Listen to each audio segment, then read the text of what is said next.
علاج مرض السرطان بشكل نهائي. يشير السرطان إلى أي مرض ضمن عدد كبير من الأمراض التي تتميز بتطور خلايا شاذة تنقسم بطريقة لا يمكن السيطرة عليها ولديها القدرة على التسلل وتدمير أنسجة الجسم الطبيعية. وتكون السرطان في كثير من الأحيان القدرة على الانتشار في جميع أنحاء الجسم. ويلجأ الأطباء إلى قتل الخلايا بالعلاج الكيميائي والإشعاعي اللذان يدمران الجسم بسرعة دون الوصول إلى نتائج سليمة. فهل يمكن القضاء على الخلايا السرطانية بالعلاج الطبيعي؟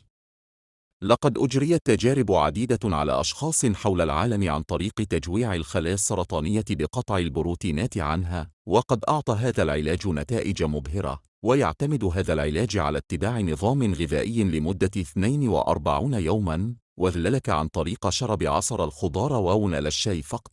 يتضمن هذا العصير 55% من الشمندر، 20% من الجزر بالمئة، 20% من الكرفس، 3% من البطاطس، 2% من الفجل نقطة عصر المكونات الشرب بحسب حاجة الجسم إليها.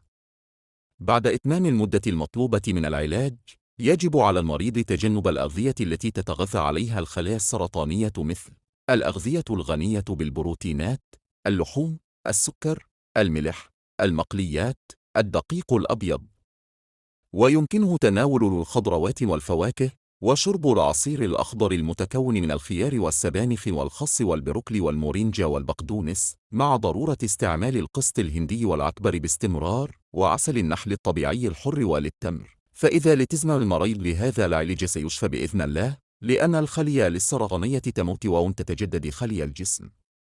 ولا ننسى العلاج النفسي بالابتعاد عن القلق والتوتر، والرضا بقضاء الله، ثم ممارسة الرياضة بانتظام، ورياضة التنفس، لأن الخلايا السرطانية أيضا تتغذى على ثنائي أكسيد الكربون فاصلة، وعند إدخال كميات كبيرة من الأكسجين ساهم هذا في قيلها. وأسأل الله الشفاء لكل مريض.